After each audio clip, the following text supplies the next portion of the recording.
dictionary definition of compassion is sympathetic pity and concern for the sufferings or misfortunes of others. So you note the words sympathy and pity and concern, and those words are passive. They're a reaction to the suffering of someone, but they don't engender as words an action to take in regard to that. It might lead to that, but I think that's one of the reasons that even the word compassion in the West hasn't been as dynamic a word as it could be, hasn't been as meaningful as it could. And so then in the Tibetan Buddhist tradition, it means the desire to relieve suffering in others. It's a very active thing. It's often actually means the heartfelt desire to relieve suffering. Ningje is the Tibetan word, which means king of the heart or from the heart. So it's a very dynamic sense of what it means to care about others. And so it goes beyond the sympathy and to wanting to do something to help or relieve the suffering. And I find in the last 20 years, since I've been working on this in the US and around the world, that this definition is one you hear more often when you're at a conference that is talking about compassion. So it's catching on as a definition, and as such will be much more useful than the other definition where people aren't quite sure what to do with it. So we often talk about compassion and empathy at the same time. And empathy is defined as the ability to understand and share the feelings of another. So empathy is something that's being taught in medical schools and being promoted as something that's really important so that you can understand the feelings of the people that you're seeing, that you're trying to help. But then that's it. All you're doing is understanding and feeling that in that sense. And sometimes it can actually be very painful to do that without having the motivation to try to be there to do something for it. So empathy is built into compassion, but compassion is not necessarily built into empathy, if that makes sense. So what limits our compassion? We all recognize that we have compassion, and we also intrinsically feel that our compassion is limited. So we recognize that compassion arises in us, but then we also feel like, oh, I better be careful. I don't have that much compassion. I got to be careful how I use it. And so then we generally pick and choose who to use it on. Someone that we care particularly about, someone that we think we can help. We label other people as being undeserving. People who give us a difficult time are not generally recipients of our compassion. But then we rarely ask ourselves, so this question is rarely asked in the West or anywhere, why is our compassion limited? Why do we feel that we have compassion, but that we only have a certain amount of it? And can that be changed? We also are really concerned these days, you see a lot online, a lot of articles, that we're worried that compassion can be harmful. Too much compassion can be harmful. We worry about compassion fatigue. A lot of people who are attending today may be worried about their own sense of compassion fatigue and not being able to maintain their caring about others. And so we worry about having too much. And can that be harmful to us? So that limits it in a sense too. So is there anything we can do about this? Am I just identifying a problem that just represents the way things are? Or is there something we can do about this? Well, I think you have the hope that we can present something to do about this. So gets back to the question of today. Is it possible to train in compassion? So where does compassion come from? So we all seem to have it to some degree, but what's its source? Where does it originate? I think it's really critical to ask that question, because depending on the origin of compassion, it'll depend on whether it can be expanded. Maybe it's fixed. Maybe it's there, but it's fixed. Are there any limits to compassion? Can compassion only go like from here to here? Or can it go from here to unlimited? And that's a question that we usually wouldn't even think to ask. So that's what we would study if you took the course, which is presented in a similar way to this talk. It's narrated slideshows is the 7 sessions that we have in that course to go over this stuff in more detail, but I'll give you some preview today. So all that I've learned about training in compassion came from my exposure to Tibetan Buddhist teachers during the 15 years that I lived in Nepal and ran a really busy clinic there called the Siwet Clinic. And I want to particularly welcome the people from Siwet Clinic that are watching today in Nepal. That really touches me that they're still interested in compassion. And so after I had been in Nepal and back home for a while and working on this project, believing that what I had learned about training in compassion could be of value to others, and particularly Western medical professionals, I started thinking maybe there already is a Western way of training in compassion. And then, so I started looking, and I couldn't find any tradition of training in compassion offhand. So I went to the Encyclopedia of Religion by Mircea Eliade, and it covers all the religions. So I went to the index. This is actually from the index. I looked up compassion, and it said see love, and it said for discussion of the Buddhist concept of compassion, see karuna. So in all world religions, under compassion, they said, see Buddhist concepts. And so I go, whoa. And so then I looked under karuna, and that's translated as compassion. And it's a term central to the entire Buddhist tradition. So I think that's really important because, we talk about compassion, which is universal. And then, we say we approach it from a Tibetan or from a Buddhist point of view, but particularly Tibetan Buddhist, which is where where I received my training. And so we go, well, why? Well, the reason why is because it's central to Buddhist training. And so then I went to love, where it said to look under love. And and so then they talked about the bodhisattva, which is a kind of person who is attempting to attain an enlightened state in order to be able to benefit all sentient beings. So the net result was that I found no Western tradition of training in compassion. We encourage it, we value it, we're scared of it a little bit because we feel like it's harmful to us and wears us out. But the idea that you could start wherever you are and gradually build your capacity for compassion to make it more stable, to make it more inclusive of people that are difficult and give us a hard time, people that we don't like, and still have compassion for them. And then ultimately to make it more effortless and genuine. So that tradition, as far as I can tell and still tell, doesn't exist in the West. And so that's why I feel it's so important and so valuable to share these insights that derive from a really ancient tradition of training in compassion. So ordinarily, when we want to learn something, we go try to find someone who's an expert and ask them to teach us. So who are the experts in teaching compassion? So love and compassion are universal. They're not something invented by Buddhism and spread out from there. But Tibetan Buddhist philosophy in particular, among Buddhist philosophy, has made them the forefront of the philosophy.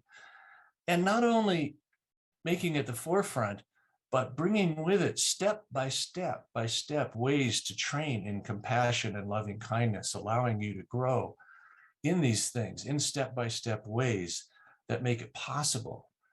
It's not enough to just encourage compassion. And in fact, I'm sure that everyone who's on this Zoom presentation today is already really compassionate. It's been my experience over the last 20 years that the only people that tune in to a talk on compassion are the people that are already compassionate, because it seems like one of the basic qualities of compassion is always feeling that you're not compassionate enough.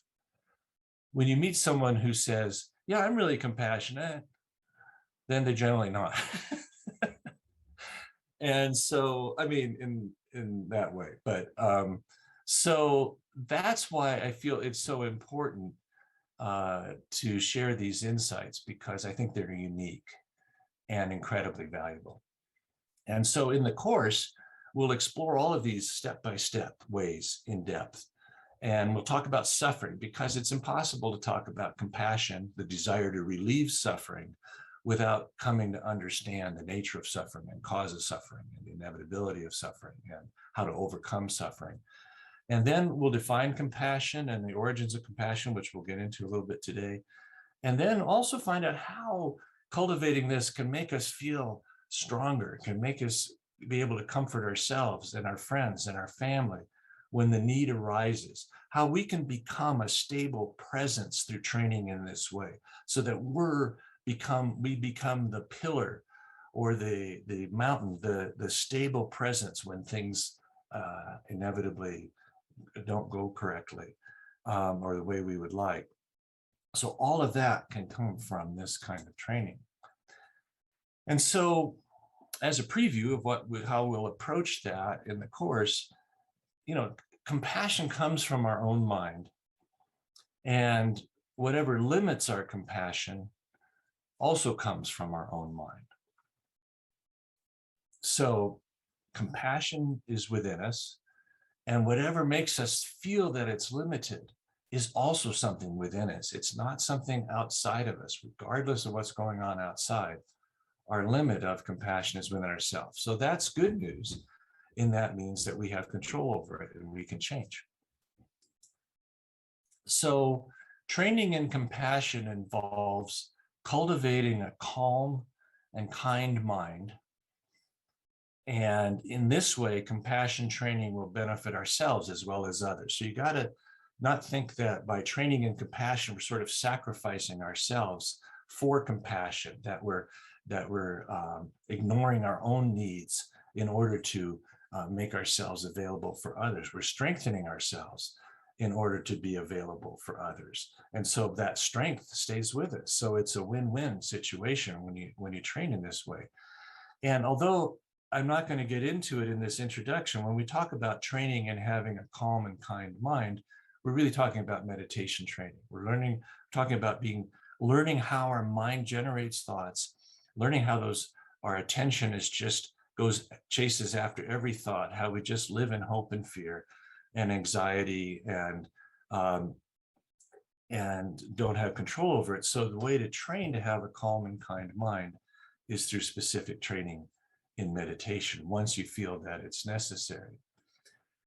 And so it turns out that compassion can be an entryway to taking advantage of all of Buddhist training if we choose.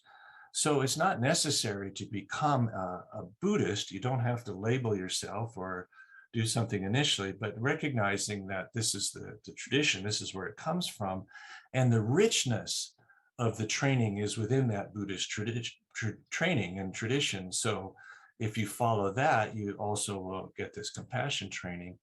And I feel that entering Buddhist philosophy training through compassion is, I want to go back, is like getting a head start. Because compassion is at the core of Buddhist training, a lot of people have their interest in Buddhist training because of personal feelings of wanting to feel more stable or more relaxed and so on, without so much thinking about that others feel the same way. So if you're entering the portal of Buddhist training through compassion, I feel like it gives you a head start. It gets you more towards the core.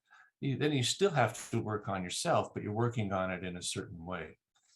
And so Chökyi Nyima Rinpoche, in the book, Medicine and Compassion, said that he feels that it's critical at the present time to invest more effort into systematically developing love and compassion.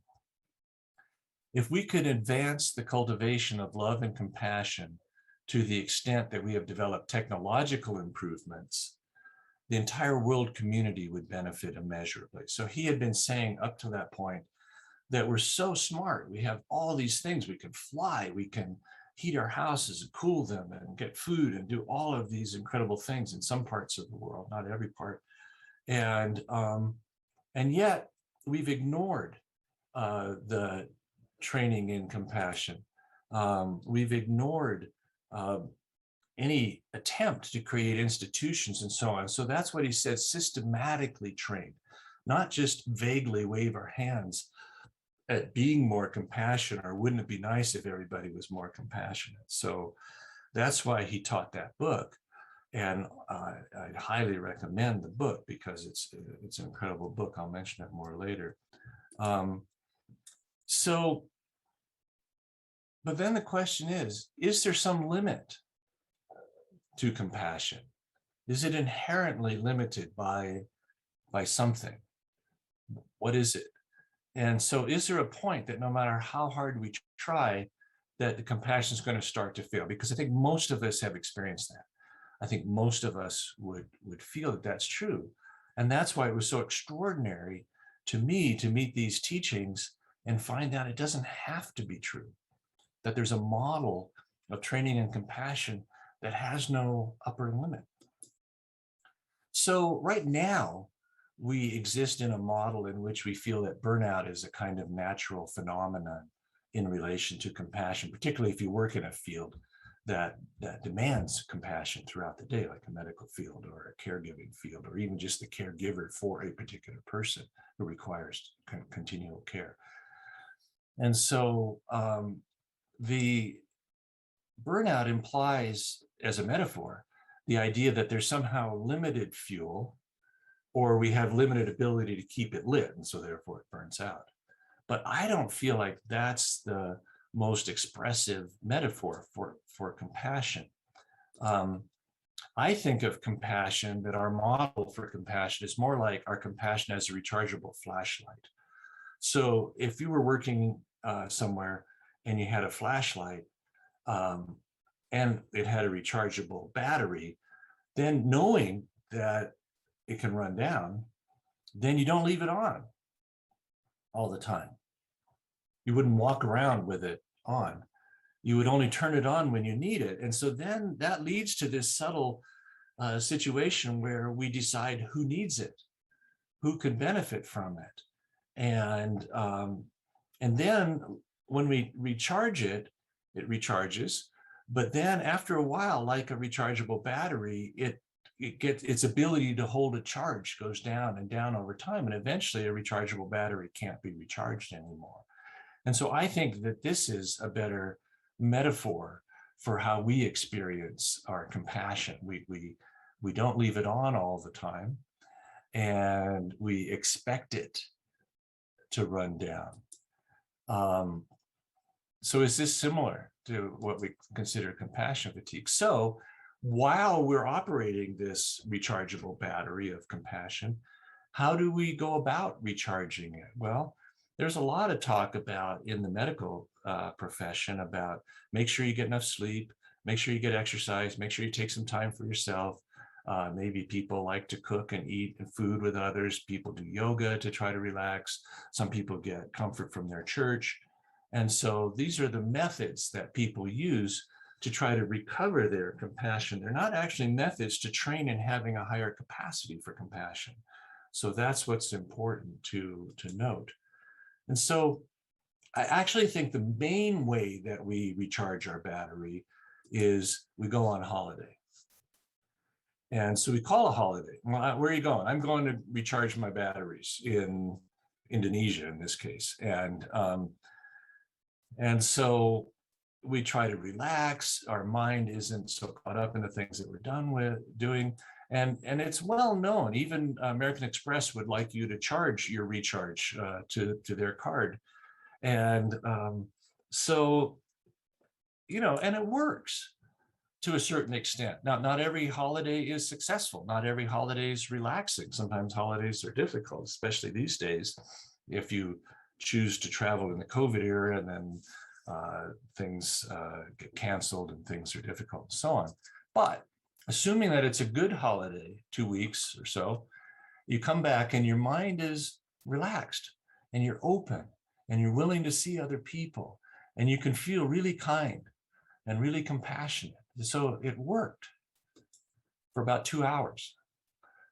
And then you wish you were back on holiday again. I think a lot of people have this experience. How have you been? Oh, how was Hawaii? Oh, it was great. I wish I was back there right now, And so what it shows, though, however, is that the concept works. If we can relax our mind, if we can let go of the constant clinging to the thoughts and emotions that insert themselves in our mind, then we can naturally feel more kindness. And so it raises the question of, could we learn to practice compassion in a way that would not be more harmful or wear us out? So yeah, sorry, I skipped a slide. So if going on holiday helps, then it raises a question, a very valid question. Could there be a way to attain that holiday feeling without actually going away? Could we make that an everyday feeling? Could we figure out what it is that happens without thinking about it on holiday and practice it every day, like meditation practice or some other ways of dealing with our thoughts in a mindful fashion? And so that's really the key here. We know that it works because it has worked for us in the past, but we can't keep it up when we're here. So we can't go away 2 weeks to get every 2 hours of nice, compassionate interaction with people. So that's the thing. Can we make it an everyday feeling? And how would that work? Could we practice in a way that would not wear us out? Okay, so now we get to trying to think about, where does compassion come from? What's the origin of this word, this feeling that when we see somebody else who's suffering, that we want to help, that it touches us? So we recognize that not only people, but animals express compassion. So, and virtually every human being has some. There are some who are really damaged in some way and don't seem to, but the vast majority of people have a natural compassion, at least in some way. And so we have to think that, I think there's 4 ways that we can look at the origin of compassion. If we feel that compassion, that our mind is generated by our brain, then we would think that compassion developed through evolution, because we think our brain developed through evolution. And that's been a puzzle to lots of people who study evolution. In general, we feel that our genes are competitive, that survival of the fittest is actually something that helps drive what is able to succeed and continue to reproduce. And so you'd think that if competition were the main driver of our organism, that compassion would work against that, like trying to help others. So people who recognize the existence of compassion say, well, okay, but it'd be better if people cooperated. Maybe groups of people could more be better able to assure the development of those genes than if they all competed with each other. So they have ways of thinking that. But the point is that if compassion derives from our brain, and if it evolved through evolution, then it's going to be genetic. People are going to have more or less, and it's going to be relatively fixed. In this model, the ability to grow compassion to kind of unlimited levels would seem to not really be very feasible. You could probably improve it to a certain extent. There's a genetic trait called a VO2 max, which is how well you can take in and utilize oxygen for fuel, like in athletics. And that's genetic and pretty fixed. With all the training in the world, you can increase it by about 10%, and not like 100% or so to become an athlete. So to compete in the Tour de France or something like that. You've got to naturally have this. So some people naturally have a lot of compassion, but those who don't would seem to be fixed. So if in that model, our training would not seem to be very available. Now, some people have a strong belief in a creator God, and God is said to be compassionate and instilled compassion in human beings. And so in that model, getting closer to God would be a way to train in compassion. And over the many years that I've been doing this, I feel that those people who have that connection and that belief and that faith should stick with it. It is a valid way to have compassion and get strength and so on, if you have that. If you don't have that, it's difficult to adopt it sometimes and so on. And the other thing that even within those faith traditions, it's difficult to have step-by-step training. It's based on a relationship with a higher being and how that works. So God is something that's present, but not available to everyone, and not a step-by-step curriculum in most cases. So then people say, well, it's how you're brought up. You have parents that teach you to be nice to other people and want to help other people and be compassionate. And I think that's true. I think there are studies that show that. But there's also a lot of examples where it's not true, where really great parents have really difficult kids who are selfish and not very able to relate to others and to be nice people. And then you have kids that are raised in very abusive and difficult circumstances who end up being extremely compassionate and not wanting others to suffer in the way that they did. And so it doesn't seem to be in my mind, a really direct connection. But even if it was upbringing, what does that mean about the possibilities of training? Because you're only brought up to a certain age, 16, 18, 20, whatever it is. And then is that it? Is that whatever compassion you had up till that age? Is it trainable beyond that? And how would it train? You're no longer being brought up by anybody. So again, that model doesn't have so many possibilities for how one would train and improve compassion. So that brings us to the fourth model, in which compassion is just considered to be naturally present in our mind. And you see, I reach to my heart when I say my mind, because that's a Tibetan tradition. When you ask a Westerner to point to their mind, they'll go like this. And if you ask a Tibetan to point to their mind, they'll go like this. And so I've kind of adopted that. And so compassion, is it naturally present? Is it some intrinsic part of us? And so we need to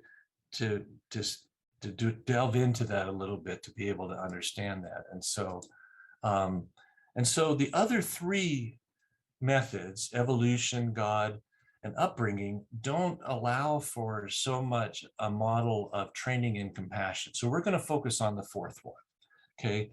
And so all you need to focus on the fourth one is an open mind. You don't have to buy that we all have this, but let's assume that we do, or we might. That's how I would approach it, because if we come to understand how that could be possible, then we come to understand how compassion can become vast and effortless. From a Buddhist point of view, they divide compassion into two types. So one is called conceptual compassion, and the other one is called non-conceptual compassion. So conceptual compassion is the kind that we're familiar with. So when we say conceptual compassion, you could just say compassion, because that's what we're used to. So it's based on a specific person or event. It elicits a specific response. So it calls upon us to make a conscious effort in a given situation that we approach. We decide whether to react with compassion or not, and then take some energy to do so. And so within that model of compassion, of conceptual compassion, it feels limited. It wears out over time, because we wear out. And that's the kind that has to be recharged somehow. And so conceptual compassion is naturally easier with people that we know and like. And I'll tell you a secret, it's easier with people who like us. So if you want to be treated with compassion, treat someone else really nicely, and then they'll be nice to you. If you're a patient, treat your doctor really nicely, and they'll automatically be able to be nicer to you. People don't recognize that being demanding of their doctor just makes it more difficult for them. And it's more difficult with strangers, people we don't know at all, but most difficult with people who dislike us or treat us badly or irritated or angry, particularly doctors trying to take care of patients who are fighting back and not cooperating. So I'm not going to bother with you. But those are the ones for whom we really need to train. Those are the ones who really, we don't have to train to be compassionate to people who like us and whom we love and we want to take care of. We need to train compassion so that we can be able to be helpful even to people that are have difficult, because I have to recognize that being so messed up in your mind that you're not only sick, but you're attacking the very people who are trying to help you is a form of suffering just in itself.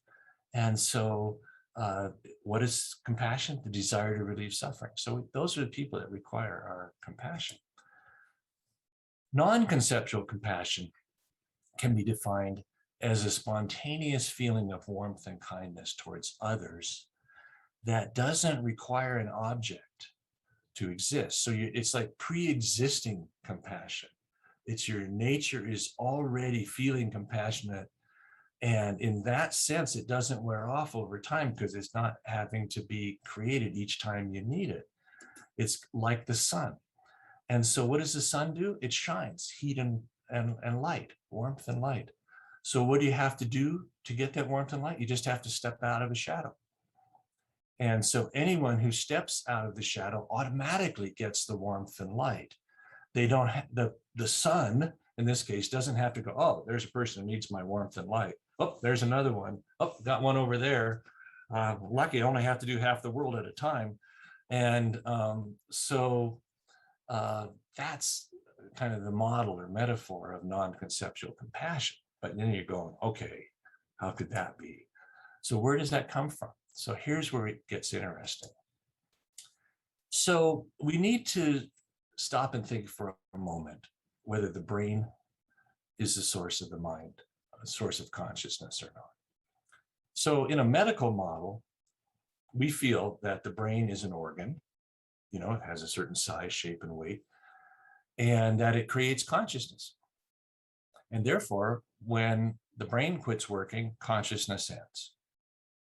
So that would be the evolutionary model, and that would be a model that in medicine that we tend to adopt because we believe that what would be the basis of a consciousness that didn't have a physical basis. Okay, so now I want to ask you guys, what do you believe? And this isn't like what you should believe or whatever. This is a poll that we're going to put up just to ask you what you actually believe on 3 different questions here. And then the results will be shown and then we'll talk about it, okay? So the first poll question is we're going to do a survey. And so the survey is, do you believe that some type of awareness will continue past the death of your body? So in some ways, your body will die, but your mind will still be aware. Okay. Or do you believe that no awareness will continue past death? It's just over when it's over. Or you still don't know. You're still trying to decide. You know, you'll find out when you die. So go ahead and everybody, please participate because you have I don't know as an option.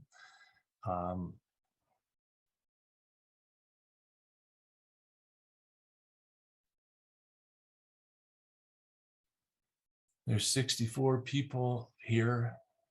Keep going.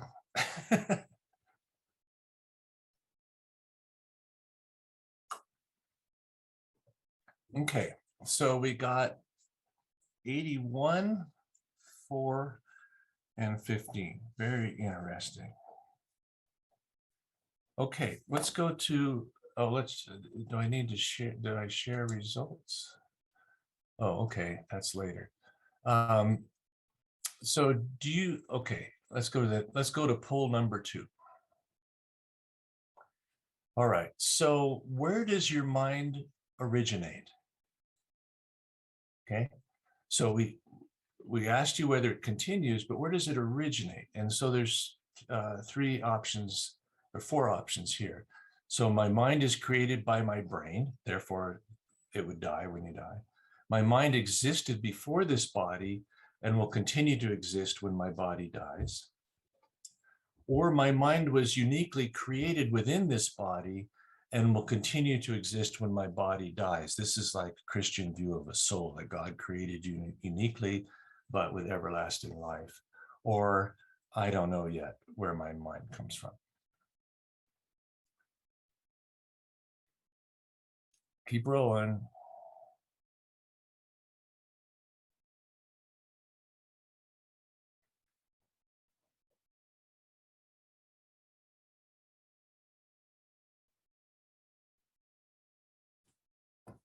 Okay, so we got 6, 74, 8, and 10. Great. George, let's go to poll number 3.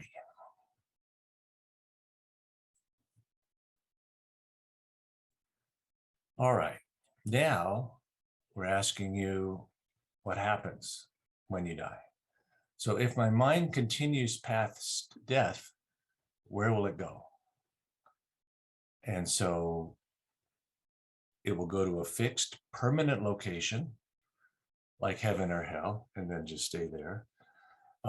It will take rebirth in another body. It'll merge into some unified consciousness that exists in the universe somehow, or I have no idea what will happen.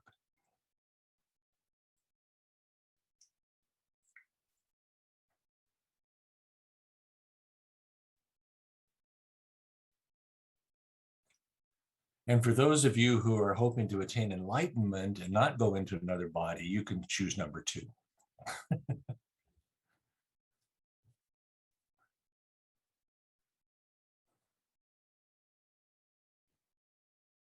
Okay. All right, George, let's go back to the slideshow. I guess I can end that. Okay. Let's see what we learned. Okay, so those were the questions. So interestingly, you pretty much matched the poll in America. I know this is a very international audience, so that's interesting. But when they did studies that I could find in America, about 80 or 85% of Americans believe that consciousness will continue. And about 14% say they don't know, and only 1% are certain that consciousness will end. In our poll, 81% said that consciousness will continue, 15% said they don't know, and 4% said that it'll end. That's remarkably close, isn't it? So what is, and then, where it went was an additional fine tuning. And most of you believed along the Buddhist line that mind existed before this body and will continue to exist after this body. So what does that mean? Well, it means that those who voted for that you will be aware after you die means that your mind, consciousness, must be separate from the brain. And so what is the implication of that? We know that the brain doesn't hop out of the body and go down through some portal or something. So if consciousness is something that exists in our body, separate from our brain, then it must already be there. It's not just something that will appear at death. That wouldn't make sense. How could something suddenly come into being that wasn't already there? So it means that we have a mind, some kind of consciousness. And of course, those of you who voted for pre-existing this life and existing afterwards already agree that this mind is separate.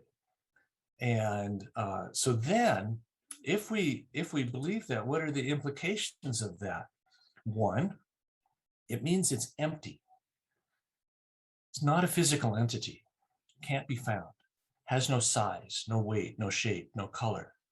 And yet it has awareness, the very awareness that allows you to be watching this talk, or for me to be able to give it, or to think of anything. So we have consciousness, but if it stems from a mind that can travel and be associated with a body for a given period of time, then leave, it's the same mind. The mind, the awareness that you will have when your mind separates from your body will be the exact mind that you're experiencing right now. And that's why training our mind can be of such benefit, because when we're no longer in our body, that training will help us as we move through what could be kind of unsettling circumstances after we die. And so it's also, we have to ask ourselves, if we have this intrinsic consciousness, does it have any built-in qualities? Is consciousness just like a computer that's waiting to be programmed? Or is it an already programmed computer that has inherent qualities of, excuse me,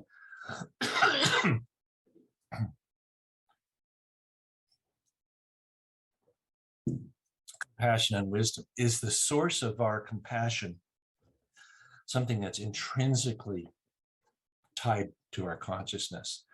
And the way Chökyi Nyima Rinpoche answers that question, he says that compassion is like, to our consciousness, is like the quality of wetness is to water.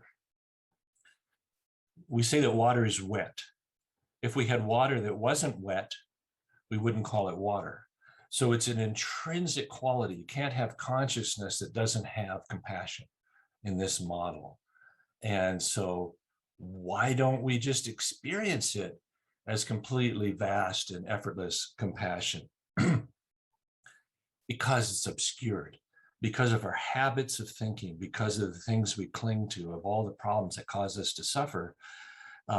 We have a feeling that of our sense of self in a certain way, and protecting that, and our thoughts come up and we judge, and we have all these things that keep us. When we talk about having a calm and kind mind, it means reducing all of that activity so that our natural compassion is already there. We don't have to add or inject compassion, and then, or try to ration it. So training in compassion actually involves removing the things that obscure our compassion, rather than taking an injection of compassion, trying to hold it in, trying to protect it, trying to grow it in any way. It's already the compassion that a Buddha would have, actually. And so, you know, that's why we believe that training in compassion is a way that doesn't have the intrinsic limits that we believe that it does, that compassion can grow to a remarkable extent. So if we train, and it's gradual and it takes time, it allows us to clear our mind of extraneous thoughts and emotions when we need to use our compassion to focus on the other person. And this allows us to express a genuine compassionate attitude. People can feel that. People who are in need of compassion know whether you're just going through the motions or whether you generally arrive with a feeling of wanting to help.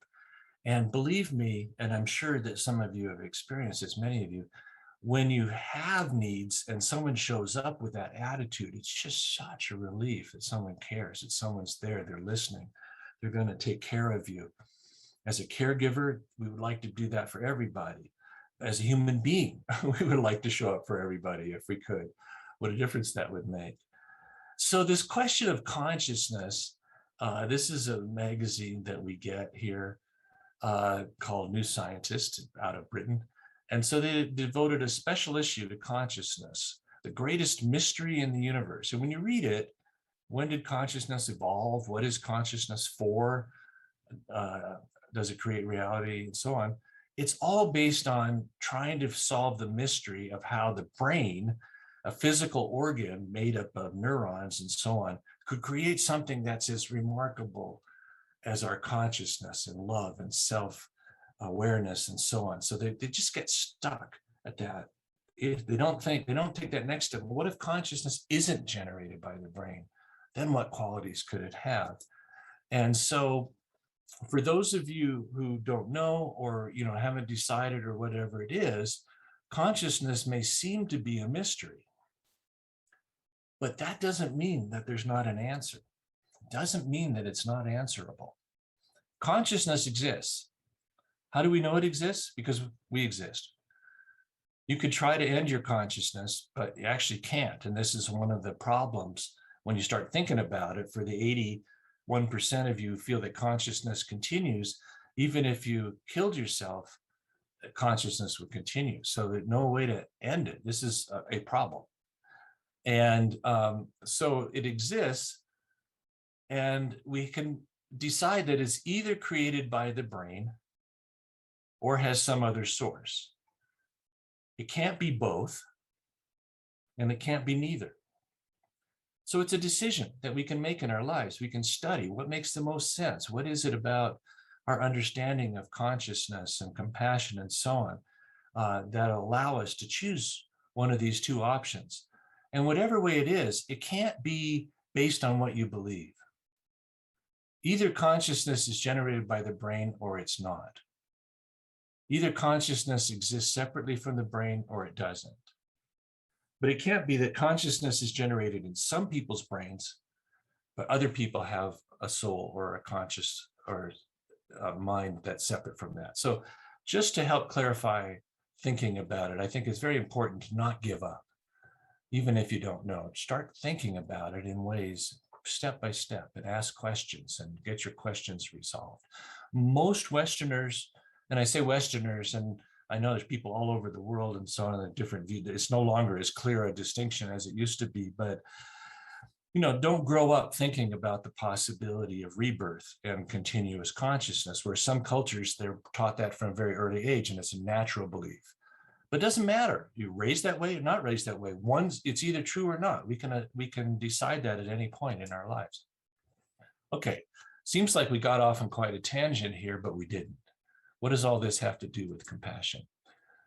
So if we have a separate mind and it has a natural compassion, then we can cultivate and expand our compassion through training to recognize and get in touch with that true nature. And that can lead to our goal of having a compassion that's more stable because it already exists, doesn't have to be changed, vast because it's already vast, and effortless because it's already there. So what would have seemed like impossible goals as we attach them to training and compassion at the beginning of this talk, now you can see that it makes sense, at least, that stable, vast, and effortless can describe our natural compassion if we can get in touch with it. And what a difference that would make. So when our mind is relaxed, like, I'm really relaxed, we naturally feel more kind and compassionate. So think about it. When our mind is relaxed, we don't naturally feel more anger, hatred, jealousy, or greed. Those are not the things that arise when we're feeling really relaxed. So this is kind of proof in a way that our compassion is our natural state when our mind is freed from interfering with it. And so who needs compassion? Well, everybody, of course, but there are people whose daily work requires it, people who are caregivers, as I mentioned, people who just want to be kind and helpful to other people as much as possible. So can compassion be enhanced? Well, up till now, I believe you've been left on your own to cultivate and maintain compassion. We didn't even hear the word compassion in medical school. Sometimes it was even particularly avoided for various reasons. So if we can train in compassion, we can make it more readily available when we need it, and then without having to generate so much effort or feel like we're using it up. And then what have we got? Really something, I think. And then we can feel happy. Compassion makes us happy. Being nice makes us happy. Being mean, selfish, angry, greedy doesn't make us happy. Those emotions are not associated with happiness. You know that from your own experience. And people will like you more. So your environment changes. You create an environment where your goodness creates goodness around you and you get treated nicer. And I think I actually experienced that in my life as I went through this trail. It's been 37 years now. And people are just easier around you if your basic nature is just less likely to switch or change or snap at somebody. Not that I don't ever do those things, but so my favorite Buddhist quote really in the world, and we go into this in the course a little bit, is this one. All the joy the world contains has come through wishing happiness for others. Well, let's see. All the misery the world contains has come through wanting pleasure for oneself. And this is from the book, The Way of the Bodhisattva, by an Indian teacher named Shantideva in around 600-700 AD. So it goes back a ways. Okay, so the first line we can accept. All the joy the world contains has come through wishing happiness for others. All the misery the world contains has come through wanting pleasure for oneself. What's wrong with that? So if we can come to understand this, if we can study this, and what it really comes down to is that this desire, this slight desire of looking out for ourselves before others creates a platform that can grow from that slight thing to slightly more selfishness, to slightly more anger, to slightly more greed, to more jealousy, and so on. And all of those emotions create the misery, the fighting, the things that happen in the world. And so if we can clear those out, if we can clear out that desire and just have good feelings for others, this is what this stanza comes to do. Bodhisattva is somebody who's training to be a benefit to all sentient beings through their own practice. And so this book is aimed at people who are interested in aspiring to that kind of noble compassion. So at present, it seems that a lot of our efforts surrounding compassion, apart from Buddhism, are based on the idea of recovering from our use of compassion rather than finding a way to express compassion that is not as tiring or harmful. So our model is a little bit broken in that it's mainly assuming that compassion is tiring, difficult, potentially damaging, and aiming our efforts at preserving compassion at recovering from its use, rather than finding a way to do it another way. It doesn't have to be that way. And so the fact is that training in compassion is just training in ways to maintain a relaxed, aware mind while having the motivation to help others.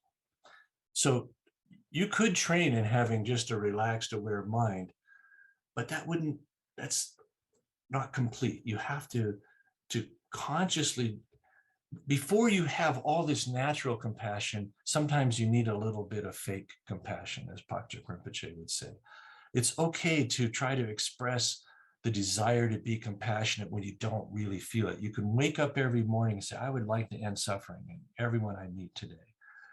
And even if you don't really completely feel that, the more you say that, the more you'll come to believe it. So the more you cultivate this motivation to be compassionate and then train in ways to allow it to happen naturally, that's what training in compassion actually is.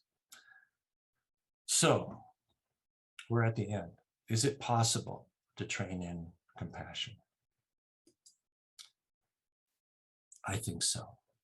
And as Tulku Urgyen Rinpoche, one of the great teachers of this past century, said, in an absolute sense, compassion is the awakened nature of the mind.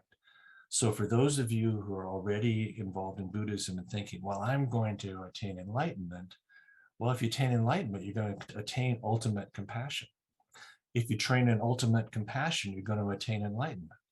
So they're linked. They're the same. And that's why I said at the beginning that being motivated by compassion can be a slight head start to having a motivation to attain this ultimate level of realization that allows you to benefit so many beings. Now, I can't go away without crediting my teachers. Without them, nothing. I wouldn't be here. In fact, I'm really quite certain my life would be quite different, and in so many ways. So my thanks to Chökyi Nyima Rinpoche in Kathmandu, whom I met in 1984. And he helped me through various romantic difficulties and then running the clinic and so on. And then gradually, as I started training with him, I was still working at a really busy clinic with lots of demands. And I found I got better at it. I was more comfortable and I could help people better and so on. And that's what led to this idea, if it can help me, then maybe it can help others. And so that's led to doing the conferences, doing the book, and so on. It's just because it had helped me so much. Chökyi Nyima Rinpoche's father, Tulku Urgyen Rinpoche, was known as one of the greatest meditation teachers of his generation. You really can't say too much about him. And I was fortunate to be able to obtain a lot of teachings from him. I first met him when he was having a massive heart attack up at Nagi Gampa, up on a mountain on the side of Kathmandu with no electricity, no phone, had to walk to get there part of the way. So it was a really difficult situation. He didn't show any fear at all. And I just go, who is this guy who can be having a heart attack and not be worried at all about dying? So he inspired me. I served as his doctor for 11 years, got a lot of teachings from him. He also was kind to our family and to everyone that he met. And so it's all this talk about expansive compassion, this limitless compassion, would only be talk if we didn't meet the living examples. I think for those of you who've had the chance to meet these teachers and be close to them, some of you have not, but if it weren't for that, then it would just be another theory about what compassion could be like. But this unshakable pillar of compassion that these guys represent is what was the ultimate inspiration for my work here. I met Phakchok Rinpoche when he was 5 years old. Many of you, this is Samye site, so know him. And I didn't know, he'd already been recognized as a reincarnate Lama. That's why he's in robes.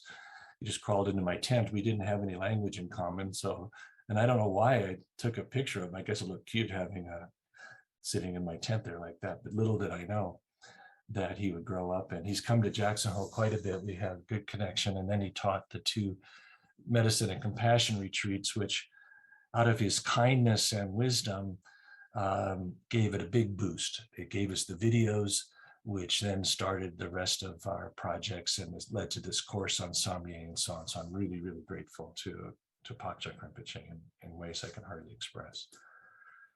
So the book, Medicine and Compassion, are the direct teachings of Chökyi Nyima Rinpoche at 2 conferences. I recorded it. I transcribed it myself. I edited it into this book. And the book is a remarkable book. I just urge everyone to read it. It's very profound, yet very easy to read. The way he taught it, and the way Eric translated it, there's almost no Sanskrit words. There's almost no technical Buddhist words, and yet all the profound concepts are there. It's so profound, so easy to read, but profound. But the profundity led me to want, when they came out with the 2nd edition, to write a study guide. And I was hoping they'd put it in the 2nd edition, but they didn't want to in the end. They thought it was too long. So I've made it available as a PDF on my website. And so if you read a short chapter in Medicine and Compassion and then read the study guide, it helps guide you through some of the harder concepts of where he's going, so you don't get lost in it. And then for those of you who are students of Chökyi Nyima Rinpoche, I have this feeling, I don't know why, people don't see this as one of his books, but it's one of his books. And so I would certainly urge you, if you've read all his other books and haven't read this one, I would run out and buy it right now because it's one of his favorite books. It's the book that he gives to people who come to meet him for the first time. He gave it to the former president of India when he came to visit him. And later, an Indian guy sent me years later YouTube of him recommending the book at a conference and so on. So anyway, I feel like many of the things that I talked about today are in the book. So I urge you to sign up for the course at Samye. It's step by step, goes in a lot more detail. Lectures of 35, 40 minutes or so, just like this one. And then selected accompanying videos from the medicine and compassion retreats that are a supplement to what I'm teaching. And that's it. I'm so grateful that you came and that you stayed and that you're from all around the world. And I'll answer some questions now.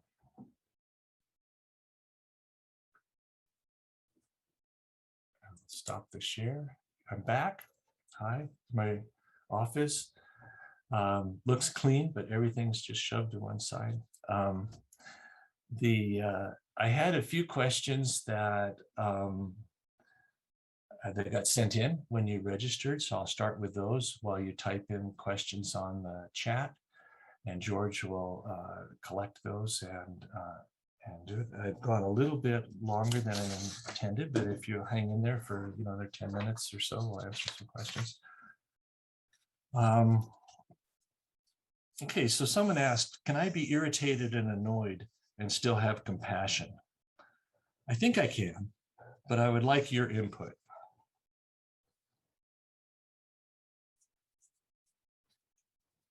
Well, yes, but would you rather see somebody who is seeing you because they feel some compassion, but they're also being irritated and annoyed at the same time? So we need to try to let go, to find that way to let go of that irritation and annoyance at the moment that we're trying to practice compassion. You can be annoyed when you go out of the room again if you want, but so it's what we're working on. So you can't express what we call genuine compassion, or a person can't feel it very well if you're also simultaneously feeling irritated. They'll feel that. You have to remember that people who are in need of compassion, people who are suffering, are highly sensitive. They're more sensitized in that state than they are in their normal state.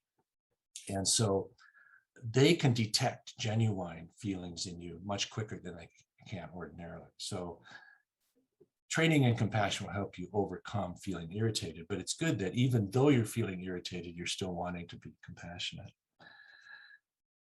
Someone asked, how would compassion help me to heal? Well, if compassion, I'm not sure what they mean by heal in this case, so I'll guess, but compassion, if it's our natural state, if we're really pure, then recognizing that we have this pure state helps us heal from all our feelings of that we're not good enough, that I'm tired, I'm no good, I'm flawed, I'm defective, things like that. So training in compassion, training in getting in touch, having a calm and kind mind, helping to be able to let go of negative emotions is healing in itself. So you can't train in compassion only for other people. You can train yourself to allow your natural compassion to be expressed more easily. And so that's obviously healing. Now, this is a question I really wanted to answer, even though it goes beyond the scope of this talk a little bit, but someone wrote, I have trouble to believe that all sentient beings have been my parents in the past. Could you please explain that? So there is a saying in Tibetan Buddhist philosophy that we should be kind to every sentient being. This includes insects and animals and everything, because in a past life, they had been your actual mother and raised you and cared for you and changed your diapers and did all this stuff for you. And it's kind of hard to accept. And so on the one hand, you can start off thinking that, and this is only, they use the example of mother because in Tibetan culture, people really do adore their mothers and are really close to them. And other cultures, not so easy sometimes. So mother or father or someone really close to you those feelings that you have to care for their well-being, you could try to apply them to somebody else and say, just like my mother needs compassion and I want to help the compassion, so do other people. They're no different than my mother. I'm no different than them. And so you can think of that as an example. But on the other hand, based on our surveys and polls, if you believe that consciousness has existed before this lifetime and will continue to exist after this lifetime, we have a tendency to have a limited view of that. We have a tendency to think, yeah, I lived one time before, and now I'll live one time after. But if it's continuous, it's continuous. So when did it begin? Did it begin with the birth of this universe 14 billion years ago? Longer than that. Universes come and go in Buddhist thinking, but consciousness doesn't. So it goes back to like beginningless time. There's no origin story associated with the origin of consciousness. And so if it's that infinite, if it's that beyond universes and so on, then the actual possibility that every other being with a consciousness has been in some relationship with us in the past, parent, child, so on like that, is actually mathematically possible. And so that's why they say that. So they come to believe that every being has been someone who's really close to us in the past, which is why it becomes easier to have compassion for them.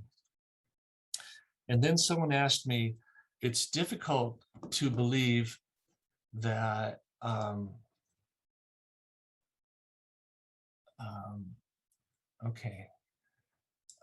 it's difficult to have compassion for people who have treated me badly. And then I expect that they'll suffer as a result of their own karma. Is that bad? Well, as I mentioned earlier, without getting into too much, having compassion for people who treat us badly is why we train. Then we become professional at compassion. And so, people who treat us badly, it's our ego that reacts to that. If we can decrease our ego, increase our compassion, then we can think, God, this person is out of control. They're saying bad things. They're doing bad things. They're suffering as a result of that. So we can train in that. It takes time, not the easiest, but those are the ones we're training for. Remember, training for people who we really like, who are really already connected with, doesn't take too much training. It's training for the more difficult ones. Now, George, are there questions? Did you want to ask some questions for me? I don't see too many on the chat here.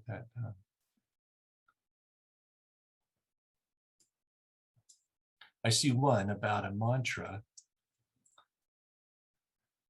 So there is a mantra. Mantra is an important thing, and it also is often associated with other practices and so on. But it turns out that Om Mani Padme Hum is the mantra of compassion. It's the mantra of Avalokiteshvara. And so, reciting that and thinking not just that I'm reciting this mantra, but I want to, every time you say it, I want to cultivate open-minded compassion. I want to cultivate open-minded compassion. I want to be open-minded compassion. The more that we remind ourselves of something, the more likely we are to do it. Wake up in the morning, go to bed at night. So many people have athletic goals. They want to run a marathon at a certain time. They want to climb Mount Everest. They want to do all these things, and they put so much effort into it. Train every day, get out of bed early in the morning to run, shower before they go to work, dash home to do stuff. And so, as Chökyi Nyima Rinpoche said, or for people who say, well, I don't have time to meditate, I'm so busy. Then he says, yeah, you can understand that. But he says, we always find time for the things that we're most interested in. So if we cultivate our interest in compassion, then we'll find time to train. So starting with the Samye course and then pursuing other training, there are other ways to train in meditation on the course, other teachings and so on. And then you'll be on your way.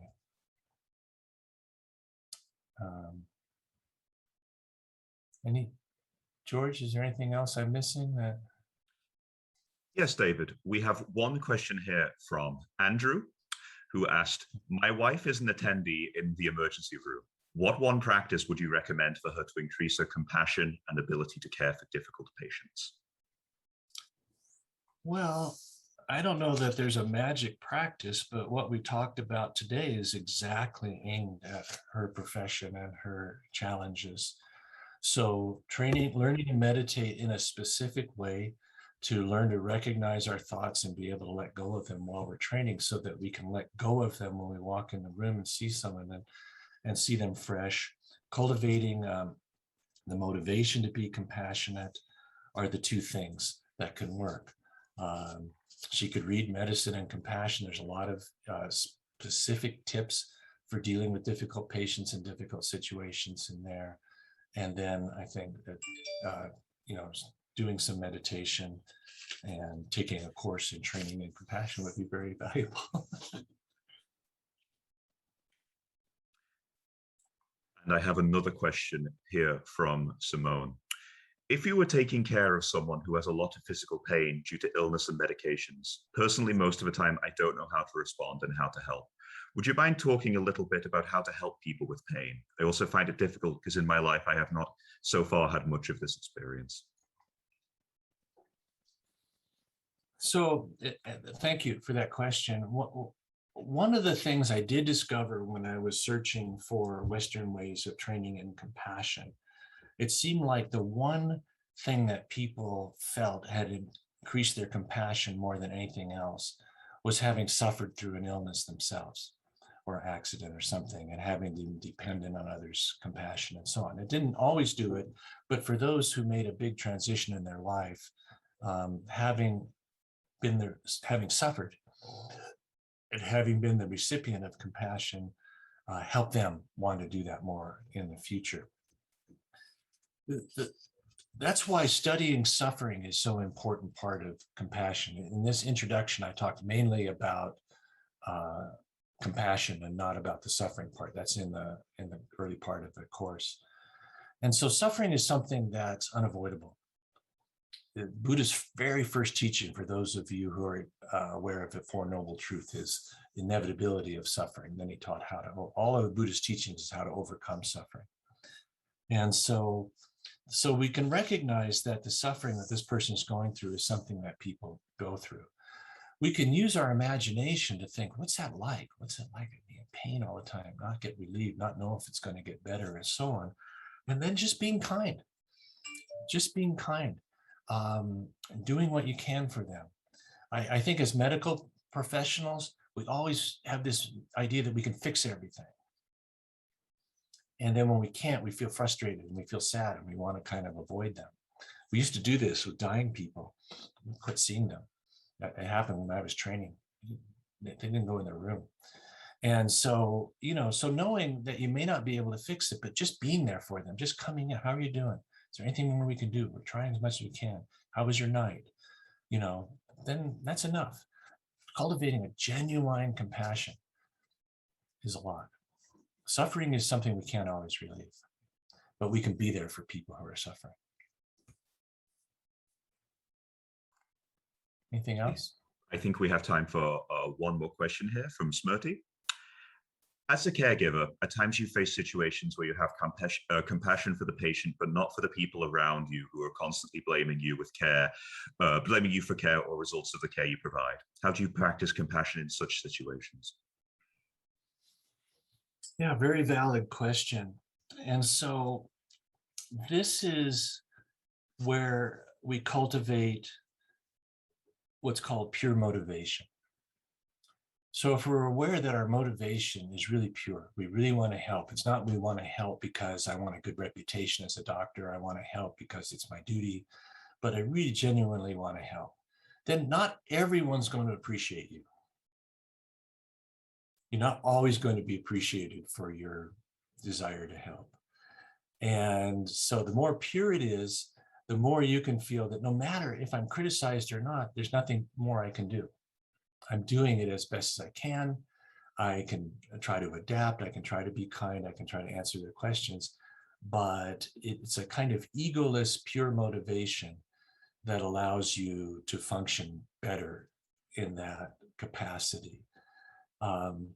This egolessness was something that I saw in my teachers, and it's a profound effect on me. With Chökyi Nyima Rinpoche, for example, Phakchok Rinpoche, there isn't anything you could say to them that would hurt their feelings. You could say anything. You wear a dress, you bald head, you're short,